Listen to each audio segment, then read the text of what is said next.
ಓಂ ನಮೋ ಭಗವತೆ ವಾಸುದೇವಾಯ ಓಂ ನಮೋ ಭಗವತೆ ವಾಸುದೇವಾಯ ಓಂ ನಮೋ ಭಗವತೆ ವಾಸುದೇವಾಯ ನಾರಾಯಣೋ ನಮಸ್ಕೃತ್ಯಂ ನರಂ ಚೈವ ನರೋತ್ತಮಂ ದೇವೀಂ ಸರಸ್ವತಿಂ ವ್ಯಾಸಂ ತತೋ ಜಯತಿರ್ನಷ್ಟಪ್ರಾಯಶಃ ಭದ್ರೇಷ್ ನಿತ್ಯಂ ಭಾಗವತ ಸೇವ್ಯ ಭಗವತಿ ಉತ್ತಮ ಶ್ಲೋಕೆ ಭಕ್ತಿರ್ವೈತಿನೋ ಶುಭಂ ಕರೋತಿ ವಾಚಾನ ಭಂಗಂ ಲಂಘಾಯತೆ ಹಿರಮಿತ್ಕೃಪತಮಃ ವಂದೇ ಶ್ರೀಗುರುದೀನತಾರಿಣ ಪರಮಾನಂದಮಾಶ್ರಿ ಚೈತನ್ಯೇಶ್ವರಂ ಓಂ ಅಜ್ಞಾನತಿಮಿರಾಂಧಸ್ಯ ಜ್ಞಾನಾಗ್ನಸಲಾಖ್ಯ ಸಫುನ್ಮಿಲಿದಿಮ್ಯೇನ ತಸ್ಮೈ ಶ್ರೀ ಗುರುವೇ ನಮಃ ನಮೋ ವಿಷ್ಣುಪದಾಯ ಕೃಷ್ಣ ಪ್ರಸಾದ ಬುಧಲ ಶ್ರೀಮದ್ ಜಯಪತಾಗ ಸ್ವಾಮಿ ದಿನ ನಮೋ ಚರ್ಮನಿ ತೀರ್ಮನ ಗೌರವ ತಮತಾ ನಗರ ಗ್ರಾಮದಾರಿ ನಮೋ ವಿಷ್ಣುಪದಾಯ ಕೃಷ್ಣ ಪ್ರಸಾದ ಬುಧಲ ಶ್ರೀಮದ್ ಭಕ್ತಿ ವೇದಾಂತ ಸ್ವಾಮಿ ದಿನಮನೆ ನಮಸ್ತೆ ಸರಸ್ವತಿ ದೇವಿಯ ಗೌರವಾನು ಪ್ರಚಾರಿ ನಿರ್ವಿಶೇಷ ಶೂನ್ಯವಾದಿ ಭಾಷಾದ ದೇಶಧಾರಣೆ ಜೈ ಶ್ರೀ ಕೃಷ್ಣ ಚೈತನ್ಯ ಪ್ರಭು ನಿತ್ಯಾನಂದ ಶ್ರೀ ಅದ್ವೈತ ಗದಾಧಾರ ಶಿವಾಸಾದಿ ಗೌರವ ಭಕ್ತವರಿಂದ ಹರೇ ಕೃಷ್ಣ ಕೃಷ್ಣ ಕೃಷ್ಣ ಹರೇ ಹರೇ ಹರೇ ರಾಮ ರಾಮ ರಾಮ ಹರೇ ಹರೇ ಹರೇ ಕೃಷ್ಣ ಶ್ರೀಮದ್ ಭಾಗವತಂ ಕ್ಯಾಂಟೋ 8 ಚಾಪ್ಟರ್ 20 20 ಅಧ್ಯಾಯ. ಸೊ ಈ ಅಧ್ಯಾಯದಲ್ಲಿ ನಾವು ಏನು ನೋಡಬೇಕು ಅಂದ್ರೆ ಬಲಿ ಮಹಾರಾಜನ ಪೂರ್ತಿ ಪ್ರಪಂಚನೇ ತಗೊಂಡ್ಬಿಡ್ತಾರೆ, ಅದು ಮೆಷರ್ಮೆಂಟ್ ಮಾಡಿಬಿಡ್ತಾರೆ. ಯಾಕಂದ್ರೆ ಬಲಿ ಮಹಾರಾಜ್ ಏನ್ ಮಾಡ್ತಾರೆ, ಅವರು ಎಲ್ಲಾನು ಕೊಟ್ಬಿಡ್ತಾರೆ. ಯಾರಿಗೂ? ವಾಮನ ದೇವರಿಗೂ. ಸೊ ವಾಮನ ದೇವರು ಏನ್ ಮಾಡ್ಬಿಡ್ತಾರೆ, ಎಲ್ಲಾರನು ಯಾವ ತರ ಮೆಷರ್ಮೆಂಟ್ ಮಾಡ್ತಾರೆ, ಎಲ್ಲಿಂದ ಎಲ್ಲಿ ತಕ್ಕನು ಪೂರ್ತಿ ನಾವು ಇವಾಗ ನೋಡ್ಬೇಕು. ಯಾಕಂದ್ರೆ ನಾವು ಬಂದು ಲಾಸ್ಟ್ ಕ್ಲಾಸಲ್ಲಿ ನೋಡಿದ್ವಿ, ನಾವು ಬಂದು ಕೊಡಬೇಕಂದ್ರೆ ಇಷ್ಟಿಷ್ಟು, ಅதாவது ನಾವು ಸಂಪಾದನೆ ಮಾಡೋದ್ರಲ್ಲಿ ಇಷ್ಟು ಅಮೌಂಟು ನಾವು ದಾನ ಮಾಡೋದು, ಧರ್ಮ ಮಾಡೋದು, ಭಕ್ತಿ ಸೇವೆಕು, ಸೊ ನಮ್ಮ ರೆಗ್ಯುಲರ್ ಡೈಲಿ ಆಕ್ಟಿವಿಟೀಸ್ಗೂ ಮತ್ತೆ ನಮ್ಮ ಫ್ಯಾಮಿಲಿ ಮೆಂಬರ್ಸ್ಗೆ ಯಾವ ಥರ ಕೊಡಬೇಕು, ಸೊ ಅದೆಲ್ಲ ಆಲ್ರೆಡಿ ಹೇಳಿದ್ದಾರೆ. ಅದೇ ಥರ ನಮ್ಗೆ ಬಂದು ನಮ್ಮ ಹತ್ರ ಇರೋದು ಎಲ್ಲಾನೇ ತಗೋಲಕ್ಕೆ ಒಬ್ಬರು ಸಿದ್ಧವಾಗಿ ಇದ್ದಾರೆ ಅಂದ್ರೆ ಅವಾಗ ನಾವು ಹೇಳಿದ ಮಾತು ನಾವು ಬಂದು ಓಕೆ ಕೊಡಕ್ಕಾಗಲ್ಲ ಹೇಳ್ಬೋದು. ಯಾರು ಹೇಳ್ತಾರೆ ಈ ತರ? ಶುಕ್ರಾಚಾರ್ಯರು ಹೇಳ್ತಾರೆ. ಯಾಕಂದ್ರೆ ಅವರು ಹೇಳ್ತಾರೆ ಈ ತರ ಸುಳ್ಳು ಹೇಳ್ಬೋದು, ಅವರು ಶಿಷ್ಯರ ಬಲಿ ಮಹಾರಾಜಕ್ಕೆ ಹೇಳ್ಕೊಡ್ತಾ ಇದ್ದಾರೆ. ಅதாவது ಈ ತರ ಹೆಂಗಸ್ರನಿ ವಸಿಯ ಮಾಡಕ್ಕೆ, ಮುಖಸ್ಥಿತಿ ಮಾಡ್ಬೋದು, ತಮಾಷ್ ಮಾಡ್ಬೋದು, ಈ ತರ ಸುಳ್ಳು ಹೇಳ್ಬೋದು ಈ ವಿಷಯಗಳು. ಅದೇ ತರ ಮದುವೆ ವಿಷಯ ಸುಳ್ಳು ಹೇಳ್ಬೋದು. ಆಕ್ಚುಲಿ ಭಾಗವತದಲ್ಲಿ ಕೊಟ್ಟಿಲ್ಲ, ಶುಕ್ರಾಚಾರ್ಯರು ಈ ತರ ಹೇಳ್ತಾರೆ ಅಂತ ಕೊಟ್ಟಿದ್ದಾರೆ. ಓಕೆ, ಅದಕ್ಕೂ ಎಲ್ಲರೂ ಸುಳ್ಳು ಹೇಳ್ಬೋದು ಆ ತರ ಎಲ್ಲ ಏನಿಲ್ಲ. ಸೊ ಈ ತರ ನಾವು ಜೀವನ ಮಾಡಕ್ಕೆ ಏನಾದ್ರು ಸುಳ್ಳು ಹೇಳ್ಬೋದು, ಏನು ವಿವಾದಲ್ಲಿ ಸುಳ್ಳು ಹೇಳ್ಬೋದು, ಈ ತರ ಪ್ರಾಣ ಸಂಕಟ ಬರುವಾಗ ಸುಳ್ಳು ಹೇಳ್ಬೋದು, ಹಸು ಮತ್ತೆ ಬ್ರಾಹ್ಮಣ ರಕ್ಷಣೆ ಮಾಡುವಾಗ ಸುಳ್ಳು ಹೇಳ್ಬೋದು. ಇವಾಗ ಒಂದು ವಿರೋಧಿಯಿಂದ ಒಬ್ಬರನ್ನ ರಕ್ಷಣೆ ಮಾಡಬೇಕಂದ್ರೆ ಆವಾಗ ಸುಳ್ಳು ಹೇಳ್ಬೋದು, ಈ ತರ ಎಲ್ಲ ಹೇಳ್ಕೊಡ್ತಾ ಇದ್ದಾರೆ. ಯಾಕಂದ್ರೆ ಇವಾಗ ನೀವು ಬಂದು ಬಲಿ ಮಹಾರಾಜ್ ವಾಮನ ದೇವ್ರಿಗೆ ಈ ತರ ಕೊಡ್ಬೇಡ, ಈ ತರ ದಾನ ಕೊಡ್ಬೇಡ, ಯಾಕಂದ್ರೆ ಅವರು 3 ಹೆಜ್ಜೆ ಜಾಗ ಕೇಳಿದಾರಲ್ಲ ಕೊಡ್ಬೇಡ, ಅದಕ್ಕೆ ಈ ತರ ಎಲ್ಲ ಅವ್ರಿಗೂ ಉಪದೇಶ ಮಾಡ್ತಾ ಇದ್ದಾರೆ. ಯಾರು? ಗುರು ಶುಕ್ರಾಚಾರ್ಯ. ಮತ್ತೆ ಈ ಅಧ್ಯಾಯದಲ್ಲಿ ಶುಕದೇವರು ಪರಿಷತ್ತಿಗೆ ಏನ್ ಹೇಳ್ತಾರೆ, ಆಕ್ಚುಲಿ ಆಧ್ಯಾತ್ಮಿಕ ಗುರು ಫ್ಯಾಮಿಲಿ ಪ್ರೋಗಿತರು, ಕುಟುಂಬ ಪ್ರೋಗಿತರು ಯಾರು? ಶುಕ್ರಾಚಾರ್ಯರು. ಸೊ ಈ ತರ ಎಲ್ಲ ಅಡ್ವೈಸ್ ಮಾಡೋದು ಕೇಳಿ ಬಲಿ ಮಹಾರಾಜು ಸ್ವಲ್ಪ ಮೌನ ಆಗಿದ್ದಾರಂತೆ, ಸ್ವಲ್ಪ ನಿಧಾನವಾಗಿ ಯೋಚನೆ ಮಾಡ್ತಾ ಇದ್ದಾರೆ. ಯಾಕಂದ್ರೆ ಆಧ್ಯಾತ್ಮಿಕ ಗುರು ಮಾತು ಕೇಳಲೇಬೇಕು. ಆದ್ರೆ ಇವಾಗ ಅವ್ರನ್ನೇ ನಾವು ನಿರ್ಗರಿಸಿದ್ರೆ, ಅವನ್ನೇ ಹೇಳೋದು ಕೇಳಿಲ್ಲ ಅಂದ್ರೆ ಏನಾಗುತ್ತೆ? ಆದ್ರೆ ಅವರ ಶುಕ್ರಾಚಾರ್ಯರು ಹೇಳೋದು ಕೇಳಕ್ಕೆ ಅವ್ರಿಗೆ ಇಷ್ಟ ಇಲ್ಲ. ಆದ್ರೆ ಗುರುನಿ ಏನಪ್ಪ ಈ ತರ ಅವಮಾನ ಮಾಡೋ ತರ ಆಗುತ್ತೆ, ಏನ್ ಮಾಡೋದು ಜಸ್ಟ್ ಒಂದು ಕ್ಷಣ ಅವರು ಯೋಚನೆ ಮಾಡ್ತಾ ಇದ್ದಾರೆ.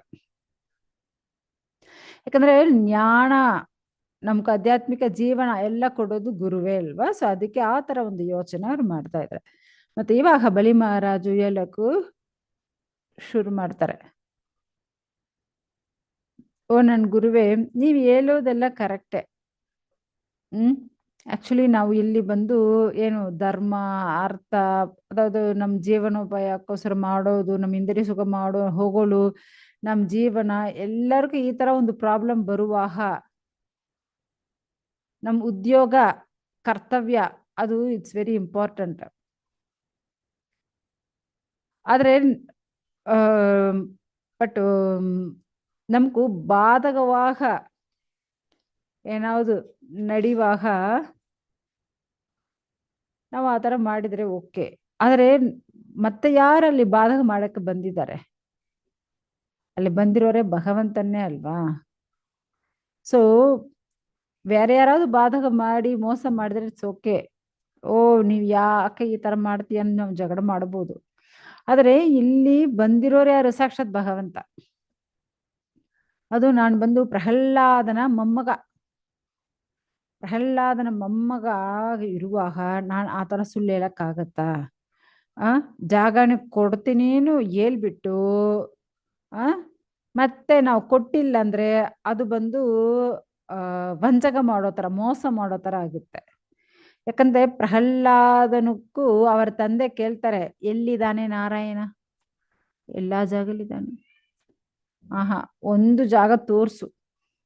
ಯಾಕಂದ್ರೆ ಎಲ್ಲಾ ಜಾಗ ಅವರು ಆಲ್ರೆಡಿ ಹುಡುಕ್ಬಿಟ್ಟಿದ್ದಾರೆ. ಹಿರಣ್ಯಕಶಿಪು ಆಲ್ರೆಡಿ ಹುಡುಕಿದ್ದಾರೆ.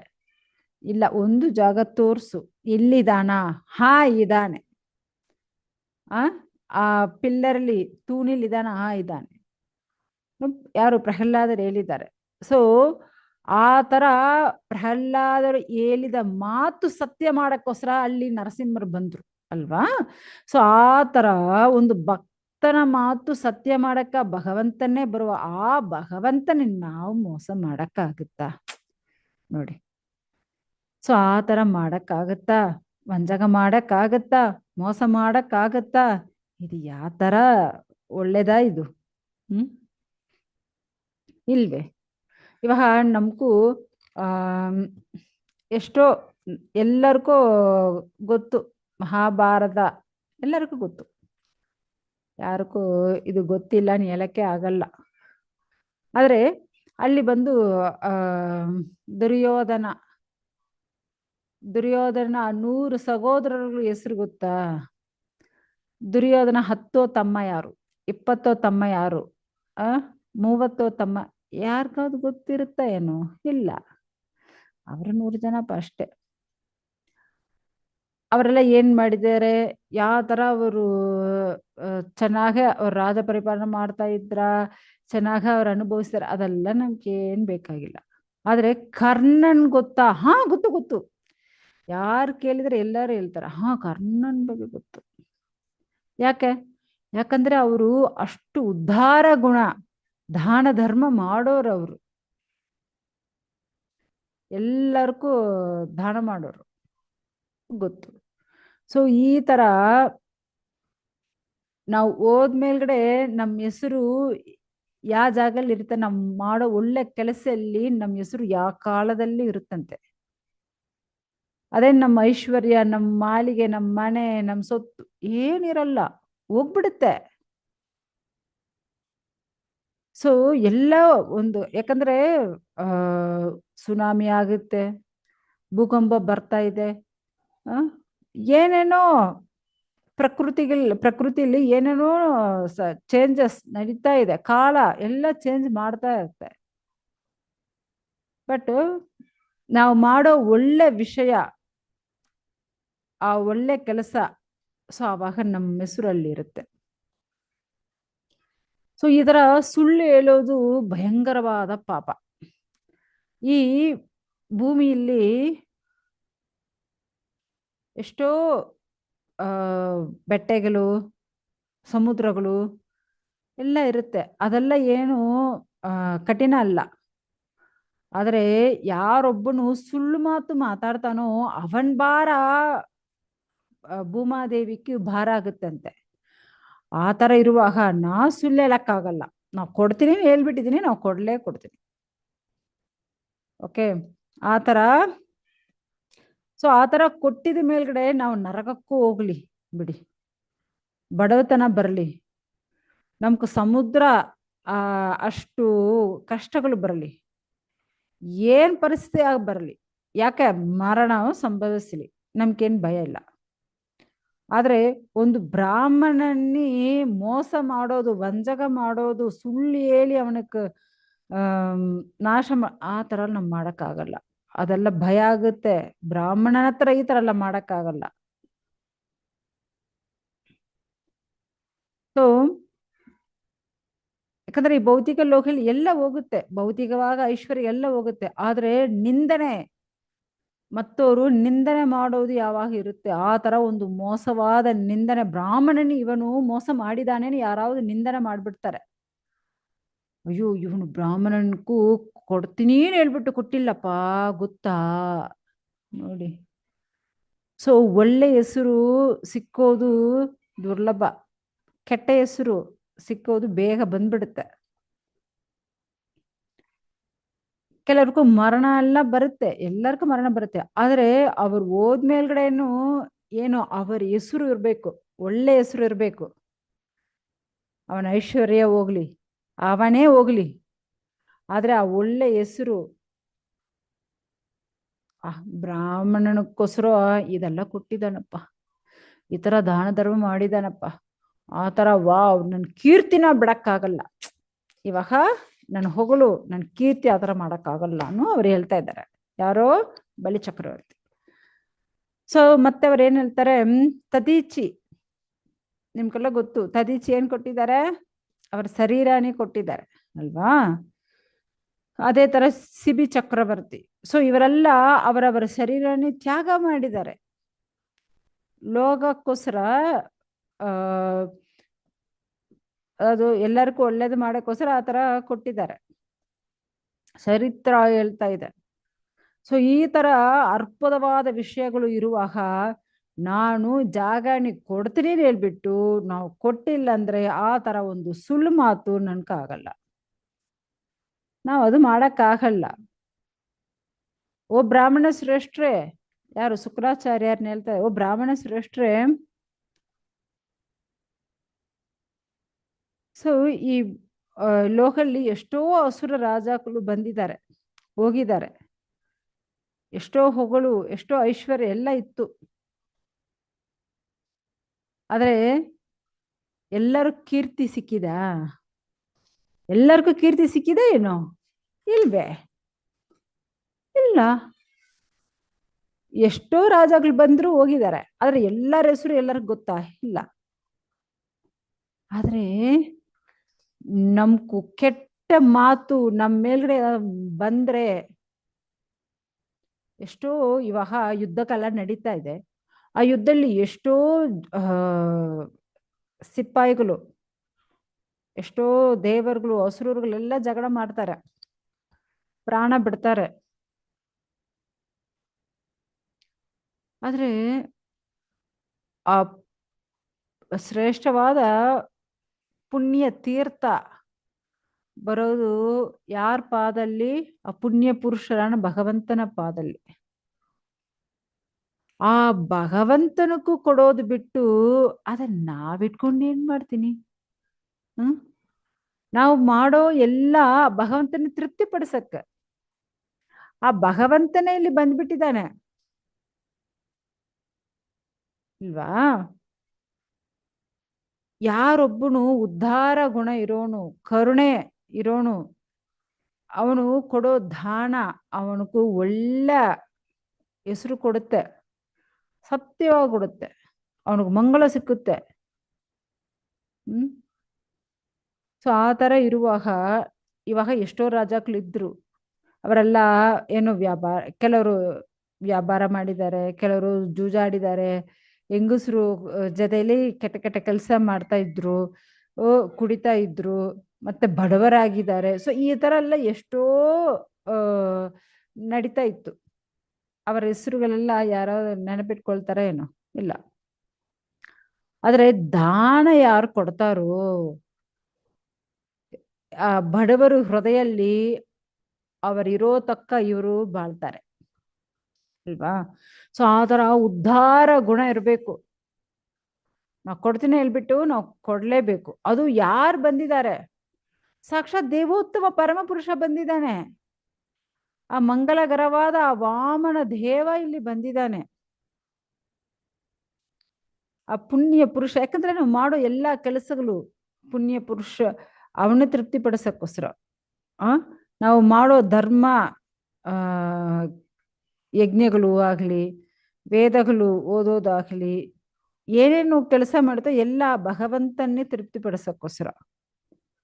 ಯಾಕಂದ್ರೆ ಆ ಭಗವಂತನ ನಮ್ಗೆ ವರ ಕೊಡಬೇಕು. ಆದ್ರೆ ಇವಾಗ ಭಗವಂತನ ನಮ್ಮ ವಿರೋಧಿನ ಅನ್ಕೊಂಡ್ಬಿಟ್ಟು ಅವನ್ನೇ ಕೇಳಿದಾನೆ, ನಮ್ಗೂ 3 ಹೆಜ್ಜು ಜಾಗ ಕೊಡಿ. ಓಕೆ ಸ್ವಾಮಿ ಕೊಡ್ತೀನಿ ಹೇಳ್ಬಿಟ್ಟಿದೀನಿ. ಮತ್ತೆ ಇವಾಗ ಕೊಟ್ಟಿಲ್ಲ ಅಂದ್ರೆ ತಪ್ಪಲ್ವಾ? ಯಾಕಂದ್ರೆ ಭಗವಂತನು ಕೊಡೋದೇ ಶ್ರೇಷ್ಠ. ಆಕ್ಚುಲಿ ಶಿವ ಪದ್ಮಪುರಾಣದಲ್ಲಿ ಹೇಳ್ತಾರಂತೆ, ಆರಾಧನಾನಾಂ ಸರ್ವೇಷಾಂ ವಿಷ್ಣುರ್ ಆರಾಧನಂ ಪರಂ ತಸ್ಮಾತ್ ಪರತರಂ ದೇವಿ ತತಿಯಾನಾಂ ಸಮರ್ಚನಂ. ಸೊ ಏನು, ಎಷ್ಟೋ ದೇವರುಗಳು ಇರ್ಬೋದು, ಆದ್ರೆ ವೇದಗಳಲ್ಲಿ ಹೇಳಿರ್ತಾರೆ ಎಷ್ಟೋ ದೇವರುಗಳನ್ನ. ಆದ್ರೆ ಆ ವಿಷ್ಣು ಆರಾಧನವೇ ಶ್ರೇಷ್ಠವಾದದ್ದು. ಯಾಕಂದ್ರೆ ಅವನೇ ದೇವೋತ್ತಮ ಪರಮ ಪುರುಷನು. ಎಲ್ಲರನ್ನು ಲಾಸ್ಟ್ ಗೋಲ್, ಫೈನಲ್ ಗೋಲ್, ಲಕ್ಷ್ಯ ಏನು ಅಂದ್ರೆ ವಿಷ್ಣು ಆರಾಧನೆ ಮಾಡೋದೆ. ಆ ತರ ಮಾಡಿದ್ರೆ ನಮಗೂ ಎಲ್ಲ ಒಳ್ಳೇದಾಗುತ್ತೆ. So it's a perfect. ಅದೇ ಅದು ಬಿಟ್ಟಿದ್ರೆ ಮತ್ತೆ ಏನೇ ಇಲ್ಲ. ಯಾಕಂದ್ರೆ ಆ ವಿಷ್ಣು ನನಗೆ ಕೊಲ್ಲಲಿ, ಇಲ್ಲಂದ್ರೆ ರಕ್ಷಣೆ ಮಾಡಲಿ, ನಾವು ಅವನು ಯಾವಾಗ ಶರಣಾಗತಿ ಮಾಡ್ತಾ ಇರ್ತೀನಿ. ಸೊ ಅವನ್ ಏನು ಆರ್ಡರ್ ಕೊಡ್ತಾನೋ, ಅವನ್ ಏನ್ ಹೇಳ್ತಾನೋ ಅದು ನಾವು ನೆರವೇರಿಸಲೇಬೇಕು. ಸೊ ಆ ತರ ಇವಾಗ ಅವರು ಆ ಪರಿಸ್ಥಿತಿಲಿ ಅವರು ಹೇಳ್ತಾ ಇದ್ದಾರೆ. ಓಕೆ, ನೀವ್ ಹೇಳ್ತಾ ಇದ್ದೀರಾ ಇಲ್ಲಿ ಬಂದಿರೋ ಈ ವಾಮನನು ಸಾಕ್ಷಾತ್ ಭಗವಂತನು ಇರ್ಲಿ, ಆ ಭಗವಂತನೇ ಅಲ್ವಾ. ಆದ್ರೆ ಅವನ್ ಬಂದು ಇಲ್ಲಿ ನಮ್ಮ ಹತ್ರ ಯಾಚಕ ಮಾಡ್ತಾ ಇದ್ದಾನೆ. ಅವನು ನನ್ನ ಹತ್ರ ಭಯ ಪಟ್ಕೊಂಡು ಒಂದು ಬ್ರಾಹ್ಮಣ ರೂಪ ಬದಲಾಯಿಸ್ಕೊಂಡು ಬಂದಿದ್ದಾನೆ. ಅವನ್ ಸ್ವಯ ರೂಪಲ್ಲಿ ಬಂದಿಲ್ಲ. ಭಗವಂತ ರೂಪ ಬದಲಾಯಿಸ್ಕೊಂಡು ನನ್ನ ಯಾಮಾರ್ಸಕ್ಕೋಸ್ಕರ ಇಲ್ಲಿ ಬದಲಾಯಿಸ್ಕೊಂಡು ಬಂದಿದ್ದಾನೆ. ಧರ್ಮಕ್ಕೆ ವಿರೋಧವಾಗಿ ಇಲ್ಲಿ ಬಂದಿದ್ದಾನೆ ಆ ಭಗವಂತ. ಇವಾಗ ಅವನ್ ನಮ್ನೆ ಅರೆಸ್ಟ್ ಮಾಡ್ಲಿ, ಇಲ್ಲಾಂದ್ರೆ ಕೊಂದ್ಬಿಡ್ಲಿ ಬಿಡಿ, ಅವನ್ ನಮ್ಗೆ ವಿರೋಧಿಯಾಗೂ ಇರ್ಲಿ, ನಮ್ಗೆ ಏನ್ ಬೇಕಂದ್ರೆ ಮಾಡ್ಕೊಳ್ಳಿ, ಆದ್ರೆ ನಾನು ಅವನ್ಗೂ ಕೊಡ್ತೀನಿ. ಯಾಕಂದ್ರೆ ಈ ಲೋಕದಲ್ಲಿರೋ ಎಲ್ಲ ಬ್ರಾಹ್ಮಣರುಗಳು, ವೇದ ಮಂತ್ರಗಳು ದೇವೋತ್ತಮ ಪರಮ ಪುರುಷನ ಯಾರನ್ನ ಹೇಳ್ತಾರೆ? ಈ ವಿಷ್ಣುನೇ ಹೇಳ್ತಾರೆ. ಆದ್ರೆ ಆ ಭಗವಂತ ನಾನ್ ಕೊಳ್ಳೋದಾಗಲಿ, ಇಲ್ಲಂದ್ರೆ ಆ ಭಗವಂತ ನನ್ನ ಕೊಳ್ಳೋದಾಗಲಿ, ಇಲ್ಲಂದ್ರೆ ಅವನಿಂದ ನನ್ಗೂ ಹೊಗಳು ಹೋಗಿಲಿ, ಏನಾವದಾಗ್ಲಿ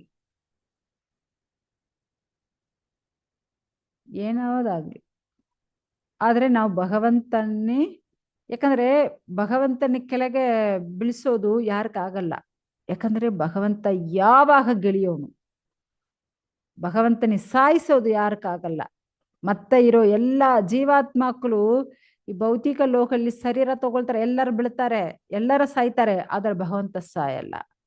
ಯಾಕಂದ್ರೆ ಅವನು ವಿಪು ಆತ್ಮ, ನಾವೆಲ್ಲ ಅಣು ಆತ್ಮ.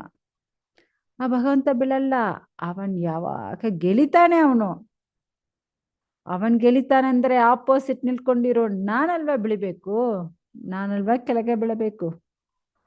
ಸೊ ನಾವ್ ತಯಾರು. ಸೊ ಈ ತರ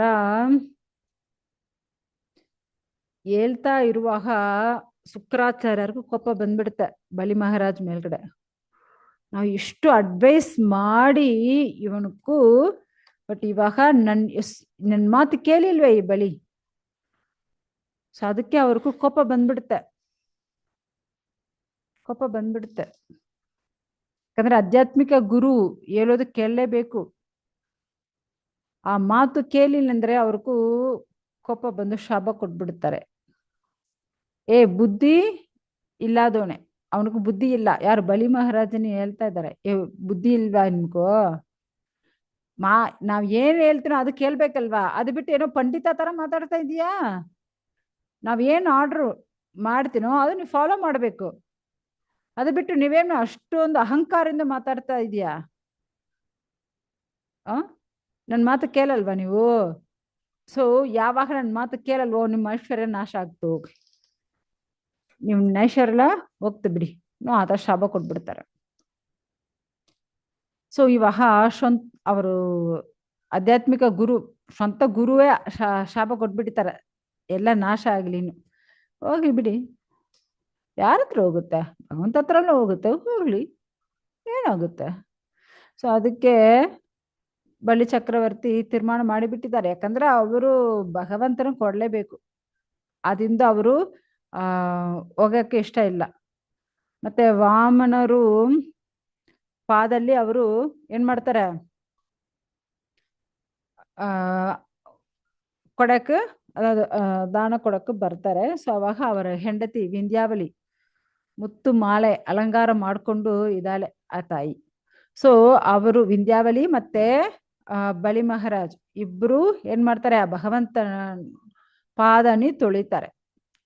ಸೊ ಈ ಒಂದು ಚಿನ್ನದ ಪಾತ್ರಲ್ಲಿ ಆ ಭಗವಂತನ ಪಾದನಿ ತೊಳೆದು ಆ ನೀರಿನಿ ತಲೆಗೆ ಪ್ರೋಷಿಸ್ಕೊಳ್ತಾರೆ. ಯಾಕಂದ್ರೆ ದೇವೋತ್ತಮ ಪರಮ ಪುರುಷ ಅಲ್ವಾ, ಆ ಭಗವಂತನ ಪಾದ ಮುಟ್ಟೋದು ಎಷ್ಟು ದುರ್ಲಭ, ಆ ಭಗವಂತನ ಪಾದಲ್ಲಿರೋ ನೀರಿನಿ ಮುಟ್ಟೋದು ಎಷ್ಟು ದುರ್ಲಭ. ಅದು ಈ ತರ ಪ್ರೋಷಿಸ್ಕೊಳ್ಳೋದು ಎಷ್ಟು ಶ್ರೇಷ್ಠವಾದದು. ಸೊ ಅದಕ್ಕೆ ಅವರು ಆ ತರ ಪ್ರೋಷಿಸ್ಕೊಳ್ತಾರೆ. ಯಾರೋ ಬಲಿ ಮಹಾರಾಜ್. ಇವಾಗ ಇದೆಲ್ಲ ನೋಡ್ತಾ ಇದ್ದಾರೆ ದೇವರುಗಳು, ಅವ್ರಿಗೆ ರೋಮಾಂಚನ ಆಗ್ಬಿಡುತ್ತೆ. ಏನಪ್ಪ ಇದು, ಈ ಭಗವಂತ ವಿಷ್ಣು ಈ ತರ ಇವ್ರನ್ನ ಮೋಸ ಮಾಡ್ತಾರ ಗೊತ್ತಿದ್ರೇನೋ ನಾವು ಕೊಡ್ತೀನಿ ಹೇಳ್ತಾನೆ. ಇಟ್ಸ್ ವೆರಿ ಗ್ರೇಟ್, ಗ್ರೇಟ್ ರಾಜ ಅಲ್ವಾ. ಸೊ ದೇವರುಗಳು, ಗಂಧರ್ವರುಗಳು, ವಿದ್ಯಾಧರಗಳು, ಸಿದ್ಧರುಗಳು, ಸಾರಣರುಗಳು, ಸೊ ಎಲ್ಲರೂ ಅಷ್ಟು ಹೊಗಳ್ತಾ ಇದ್ದಾರೆ ಬಲಿ ಚಕ್ರವರ್ತಿನಿ. ಎಷ್ಟೊಂದು ಶ್ರೇಷ್ಠವಾದ ಭಕ್ತಾಪ ಇವನು. ಎಲ್ಲರೂ ಹೂ ಆಗ್ತಾ ಇದ್ದಾರೆ, ಆಕಾಶೆಂದು ಅವ್ರಿಗೂ ಹೂ ಆಗ್ತಾ ಇದ್ದಾರೆ ಬಲಿ ಚಕ್ರವರ್ತಿ ಮೇಲ್ಗಡೆ. ಸೊ ಮತ್ತೆ ಅಲ್ಲಿ ಗಂಧರ್ವರುಗಳು, ಕಿಂಪುರುಷರು, ಕಿನ್ನರುಗಳು, ಸಾವಿರ ಸಾವಿರ ವಾದ್ಯಗಳು ವಾಸಿಸ್ತಾ ಇದ್ದಾರೆ. ಆ ಶಬ್ದ ಅಷ್ಟು ಚೆನ್ನಾಗಿರುತ್ತಂತೆ. ಎಲ್ಲರೂ ಬಲಿ ಚಕ್ರವರ್ತಿನ ಹೊಗಳ್ತಾ ಇದ್ದಾರೆ, ಈ ತರ ವಾದ್ಯಗಳು ವಾಸಿಸ್ತಾ ಇದ್ದಾರೆ. ಸೊ ಎಲ್ಲ ನಡೀತಾ ಇದೆ. ಅಲ್ಲಿ ವಿಷ್ಣುನಿ ಯಾರು ಹೊಗಳಿಲ್ಲ ನೋಡಿ, ವಿಷ್ಣುನಿ ಯಾರೇ ಹೊಗಳಿಲ್ಲ, ಎಲ್ಲರೂ ಹೊಗಳಿದ್ದು ಯಾರನ್ನೇ, ಬಲಿ ಚಕ್ರವರ್ತಿನಿ. ಯಾಕಂದ್ರೆ ವಿಷ್ಣು ಆಪೋಸಿಟ್ ಒಂದು ವಿರೋಧಿ ಜಾಗದಲ್ಲಿ ನಿಲ್ಕೊಂಡಿದ್ದಾರೆ. ಅದು ವಿಷ್ಣುನ್ ಗೊತ್ತು, ಆ ಭಗವಂತ ಎಲ್ಲಾರ ತಗೊಳ್ತಾನೂ ಗೊತ್ತು. ಪರವಾಗಿಲ್ಲ, ಏನಾದಾಗ್ಲಿ ನಾನು ಕೊಡ್ತೀನಿ ನಿಲ್ಸಿದಾನಲ್ವಾ, ಎಷ್ಟೊಂದು ಶ್ರೇಷ್ಠಪ್ಪ ಇವನು. ಸೊ ಇವಾಗ ವಾಮನ ರೂಪಲ್ಲಿ ಇರೋ ಆ ಭಗವಂತ ತುರಂತ ಅಷ್ಟು ದೊಡ್ಡ ತ್ರಿವಿಕ್ರಮ ರೂಪ ತಗೊಳ್ತಾನೆ. ಅಷ್ಟು ಬೇಗ ದೊಡ್ಡದಾಗುತ್ತೆ ಭಗವಂತನ ಶರೀರ, ಅಷ್ಟು ಬೇಗ ದೊಡ್ಡದಾಗುತ್ತಂತೆ. ಪೂರ್ತಿ ಎಲ್ಲ ದಿಕ್ಕಲ್ಲಿ, ಈ ಭೂಮಿಯಿಂದ ಎಲ್ಲ ದಿಕ್ಕು, ಆಕಾಶ, ಪ್ರಪಂಚ ತಕ್ಕ ಎಲ್ಲ ಸಮುದ್ರಗಳು ಎಲ್ಲ ಪೂರ್ತಿ ಭಗವಂತನೇ ರೂಪ ಅಷ್ಟು ದೊಡ್ಡದಾಗ್ಬಿಡುತ್ತೆ. ಸೊ ಆ ಭಗವಂತನ ಶರೀರಲ್ಲೇ ಪಕ್ಷಿಗಳು, ಮಿರುಗಗಳು, ಮನುಷ್ಯರು, ದೇವರು ಎಲ್ಲರೂ ಇರ್ತಾರೆ. ಆ ತರ ಅಷ್ಟು ದೊಡ್ಡ ರೂಪ ಭಗವಂತ ತಗೊಳ್ತಾನಂತೆ. ಸೊ ಭಗವಂತ 6 ಐಶ್ವರ್ಯಗಳು ಪೂರ್ಣವಾಗ ಇರೋರು. ಎಲ್ಲರೂ ಆ ಭಗವಂತನ ವಿಶ್ವರೂಪಾಣಿ ನೋಡ್ತಾ ಇದ್ದಾರೆ, ಎಲ್ಲರೂ ಆಶ್ಚರ್ಯವಾಗಿ ನೋಡ್ತಾ ಇದ್ದಾರೆ. ಅಲ್ಲಿ ಇರೋ ಪುರೋಹಿತರುಗಳು, ಆಚಾರ್ಯರುಗಳು, ಆ ಯಜ್ಞ ಮಾಡ್ತಾ ಇರೋ ಆ ಜಾಗಲ್ಲಿರೋ ಎಲ್ಲರೂ ಬಲಿ ಚಕ್ರವರ್ತಿ ನೋಡ್ತಾ ಇದ್ದಾರೆ. ಈ ಪ್ರಪಂಚದಲ್ಲಿರೋ ಎಲ್ಲರೂ ನೋಡ್ತಾ ಇದ್ದಾರೆ. ಸೊ ಆ ಭಗವಂತನ ಶರೀರ ಅಷ್ಟು ದೊಡ್ಡದಾಗಿ ಪೂರ್ತಿ ಪ್ರಪಂಚನೇ ತುಂಬಿತ್ತು. ಯಾಕಂದ್ರೆ ಭಗವಂತ ಹಿಂದೆ ಈ ಭೌತಿಕ ವಸ್ತುಗಳು ಎಲ್ಲ ಬಂದಿದೆ. ಜ್ಞಾನೇಂದ್ರಿಯಗಳು, ಕರ್ಮೇಂದ್ರಿಯಗಳು, ಪಂಚಭೂತಗಳು, ಪಂಚ ತನ್ಮಾತ್ರಗಳು, ಮನ, ಬುದ್ಧಿ, ಅಹಂಕಾರ ಎಲ್ಲ ಭಗವಂತನಿಂದ ಬಂದಿರೋದೆ. ಈ ಭೌತಿಕ ಗುಣಗಳು 3 ಗುಣಗಳು. ಸೊ ಎಲ್ಲಕ್ಕೂ ಪ್ರತಿನಿಧಿ ಯಾರಂದ್ರೆ ಎಲ್ಲ ಭಗವಂತನಿಂದ ಬಂದಿರೋದು. ಅವನಿಲ್ಲಂದ್ರೆ ಏನೇ ಇಲ್ಲ. ಸೊ ಭಗವಂತ ಭಗವದ್ಗೀತೆಯಲ್ಲಿ ಹೇಳ್ತಾರಲ್ವಾ, ಅಹಂ ಸರ್ವಸ್ಯ ಪ್ರಭು ಮತ್ತಃ ಸರ್ವಂ ಪ್ರವರ್ತತೆ. ಸೊ ಎಲ್ಲಕ್ಕೂ ಮೂಲ ಕಾರಣ ನಾನೇ. ಯಾರು? ಆ ಕೃಷ್ಣ, ವಾಸುದೇವ ಕೃಷ್ಣನೇ. ವಾಸುದೇವ ಕೃಷ್ಣನೇ. ವಾಸುದೇವ ಸರ್ವಮಿತಿ. ಆ ಕೃಷ್ಣನೇ ಎಲ್ಲಕ್ಕೂ ಮೂಲ ಕಾರಣ. ಅವನಿಲ್ಲ ಅಂದ್ರೆ ಏನೇ ಇಲ್ಲ. ಸೊ ಅದಕ್ಕೆ ಈ ತರ ಆ ದೇವೇಂದ್ರ ಆಸನಲ್ಲಿ ಯಾರು ಬಲಿ ಚಕ್ರವರ್ತಿ ಕೂತ್ಕೊಂಡಿದ್ರಲ್ವಾ, ಇವಾಗ ಅವ್ರು ನೋಡ್ತಾ ಇದ್ದಾರೆ. ಅವರು ಪೂರ್ತಿ ರಸಾದರಕ್ಕೆ ಕೆಳಗೆ ಇರೋ ಲೋಕಕ್ಕೆ ಹೋಗ್ಬಿಟ್ಟಿದ್ದಾರೆ. ಅಷ್ಟು ಭಗವಂತ ಉದ್ದ, ಅಷ್ಟು ದೊಡ್ಡ ಎಜ್ಜು ಭಗವಂತ ಇಟ್ಟುಬಿಟ್ಟಿದ್ದಾನೆ. ಸೊ ಇವಾಗ ಭಗವಂತನ ವಿಶ್ವರೂಪ ನೋಡ್ತಾರೆ ಎಲ್ಲರೂ. ಆ ಭಗವಂತನೇ ಶರೀರಲ್ಲಿ ಎಲ್ಲ ಇರುತ್ತೆ. ಇದು ಇಲ್ಲ ಅಂತ ಹೇಳಕ್ಕೆ ಆಗಲ್ಲ. ಆ ತರ ಭಗವಂತನ ಶರೀರಲ್ಲೇ ಪೂರ್ತಿ ಎಲ್ಲ ತುಂಬಿದೆ. ಸೊ ಆ ಆಕಾಶ ಭಗವಂತನೇ ಮೋಕಾಲ ಹತ್ರ ಇದಂತೆ. ಅಲ್ಲಿ ಪಕ್ಷಿಗಳೆಲ್ಲ ಓಡಾಡ್ತಾ ಇದೆ. ಗಾಳಿ ಭಗವಂತ ತೊಡೆ ಆ ಜಾಗಲ್ಲಿ ಇರುತ್ತೆ. ಸೊ ಈ ತರ ಒಂದೊಂದು ಜಾಗಲಿ ಎಲ್ಲ ಇರುತ್ತೆ. ಭಗವಂತನ ಆ ಪೂರ್ತಿ ಭಗವಂತನ ಶರೀರಲ್ಲೇ ಎಲ್ಲ ಇರುತ್ತೆ. ಈ ತರ ಸಂಧ್ಯಾಕಾಲ ಆಗಲಿ, ಭಗವಂತನ ಅಂತರಂಗ ಸ್ಥಳಲ್ಲಿ ಈ ತರ ಪ್ರಜಾಪತಿಗಳು ಇರೋದು, ಮತ್ತೆ ಈ ತರ ನಾಭಿಲಿ ಆಕಾಶ ಇರೋದು, ಸೊ 7 ಸಮುದ್ರಗಳು ಇರೋದು, ಮತ್ತೆ ಅವರು ಹೃದಯ ಆ ಜಾಗಲ್ಲಿ ಆ ಜಾಗಲ್ಲಿ ನಕ್ಷತ್ರಗಳು ಕೂಟವಾಗಿ ಇರೋದು. ಸೊ ಈ ತರ ಪೂರ್ತಿ ಪ್ರಪಂಚದಲ್ಲಿರೋದು ಎಲ್ಲ ಭಗವಂತನ ಶರೀರಲ್ಲೇ ಇರುತ್ತೆ. ಆ ಮುರಾರಿ ಯಾರು? ಆ ಭಗವಂತನೇ ಮುರಾರಿ. ಸೊ ಧರ್ಮ ಅರ್ಥ ಎಲ್ಲ ಭಗವಂತನ ಶರೀರಲ್ಲೇ ಇರುತ್ತೆ. ಆ ಭಗವಂತನ ಅಲ್ಲೇ ಶ್ರೀದೇವಿಯು ಇರ್ತಾರೆ ಆ ಹೃದಯಲ್ಲಿ. ಕೊರಳಲ್ಲಿ ಏನು ಆ ವೇದಗಳು, ಆ ಶಬ್ದ, ಆ ವೇದ ಶಬ್ದಗಳನ್ನು ಹೇಳ್ತಾರಲ್ವ, ಸೊ ಅದೆಲ್ಲ ಇರುತ್ತೆ. ಕರಗಲ್ಲಿ ದೇವೇಂದ್ರ, ಈ ತರ ದೇವರುಗಳಿದ್ದಾರೆ. ಕಿವಿಗಲ್ಲಿ ಎಲ್ಲ ದಿಕ್ಕುಗಳು ಇರುತ್ತೆ. ಮತ್ತೆ ಮೇಲ್ಗಡೆ ಇರೋ ಗ್ರಹಗಳು ಇರುತ್ತೆ. ಕೂದಲ್ಲಿ ಮೇಘಗಳು ಇರುತ್ತೆ. ನಾಸಿಗಲ್ಲಿ ಗಾಳಿ ಇರುತ್ತೆ. ಕಣ್ಣಲ್ಲಿ ಸೂರ್ಯ ಇದೆ. ಬಾಯಲ್ಲಿ ಬೆಂಕಿ ಇರುತ್ತೆ. ಅವರದು ಮಾತಲ್ಲಿ ವೇದ ಮಂತ್ರಗಳು ಇರುತ್ತೆ. ಮತ್ತೆ ನಾಲಿಕೆಯಲ್ಲಿ ವರುಣ ಇದ್ದಾರೆ, ಅವರು ಐಬ್ರೋ. ಸೊ ಆ ತರ ವಿಧಿ ಹಣೆ ಬರನ ಹೇಳ್ತಾವಲ್ಲ, ಸೊ ಅದು ಇರುತ್ತೆ.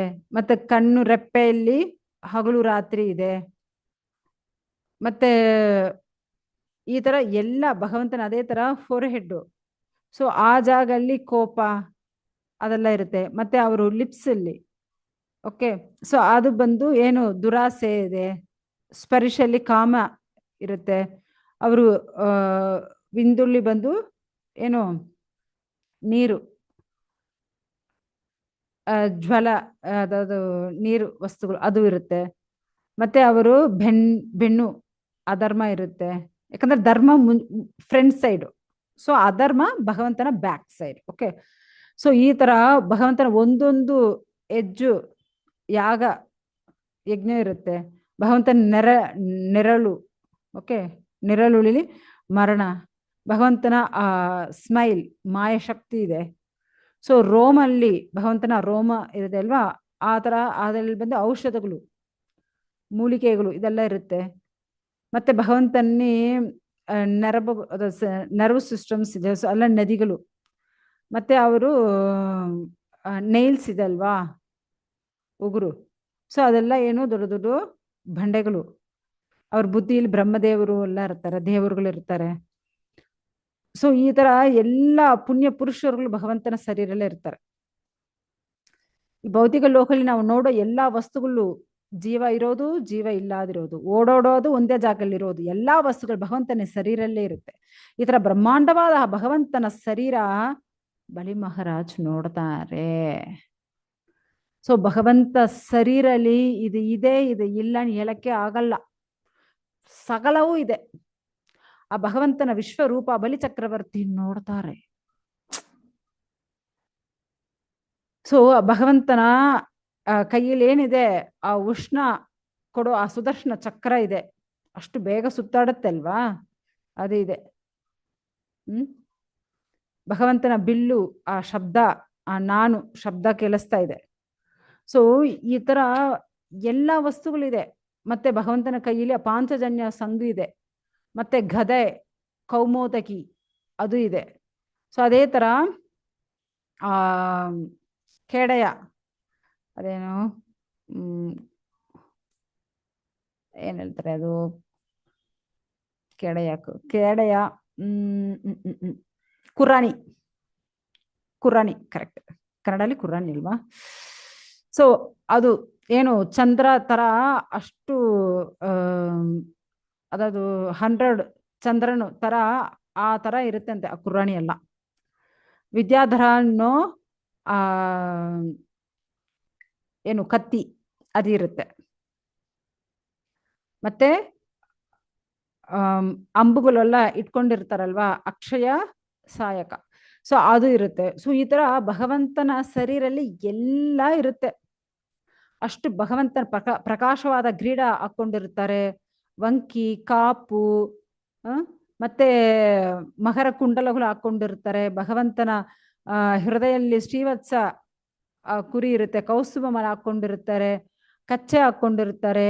ಭಗವಂತನ ಯೆಲ್ಲೋ ಕಲರ್ ಬಟ್ಟೆ ಹಾಕೊಂಡಿರ್ತಾರೆ. ಮತ್ತೆ ಭಗವಂತನ ಮಾಲೆ ಹಾಕೊಂಡಿರ್ತಾರೆ. ಆ ಮಾಲೆಯಲ್ಲಿ ಅಷ್ಟು ಜೇನು ಒಳಗಡೆ ಸುತ್ತಾಡ್ತಾ ಇದೆ ಅಂತೆ. ಸೊ ಇಷ್ಟು ಅದ್ಭುತವಾದ ಭಗವಂತನ ರೂಪಾನಿ ನೋಡ್ತಾ ಇದ್ದಾರೆ. ಆ ಭಗವಂತನ ಒಂದು ಹೆಜ್ಜೆಯಿಂದ ಪೂರ್ತಿ ಭೂಮಿ ಎಲ್ಲ ಮೆಷರ್ಮೆಂಟ್ ಮಾಡಿಬಿಡ್ತಾರೆ. ಓಕೆ, ಸೊ ಈ ತರ ಎಲ್ಲ ದಿಕ್ಕುಗಳು, ಆಕಾಶ ಎಲ್ಲ ಪೂರ್ತಿ ಮೆಷರ್ಮೆಂಟ್ ಆಯ್ತು. ಮತ್ತೆ 2 ಹೆಜ್ಜೆ, ಭಗವಂತನ 2 ಹೆಜ್ಜೆಯಲ್ಲಿ ಮೇಲ್ಗಡೆ ಇರೋ ಲೋಹಗಳು ಎಲ್ಲ, ಯಾಕಂದ್ರೆ ಭಗವಂತನ ಪಾದ ಅಷ್ಟು ಮೇಲ್ಗಡೆ ಹೋಗ್ತಾ ಇದೆ, ಹೋಗಿ ಮಕರಲೋಕ, ಜನಲೋಕ, ತಪಲೋಕ, ಸತ್ಯಲೋಕನು ಎಲ್ಲ ಲೋಕನಿ ಮೆಷರ್ಮೆಂಟ್ ಮಾಡಿಬಿಟ್ಟಿದ್ದಾರೆ. ಸೊ ಇವಾಗ 2 ಹೆಜ್ಜೆ ಆಯ್ತು, ಇವಾಗ 3 ಹೆಜ್ಜೆಗೆ ಜಾಗ ಇಲ್ಲ. ಸೊ ಇವಾಗ ನಮ್ದು 20 ಅಧ್ಯಾಯ ಕಂಪ್ಲೀಟ್ ಆಯ್ತು. ಹರೇ ಕೃಷ್ಣ. ಏನಾದ್ರು ಡೌಟ್ ಇದ್ರೆ ಕೇಳಬಹುದು, ಇಲ್ಲಾಂದ್ರೆ ನೆಕ್ಸ್ಟ್ ಕ್ಲಾಸಲ್ಲಿ ನೋಡೋಣ. ಹರೇ ಕೃಷ್ಣ.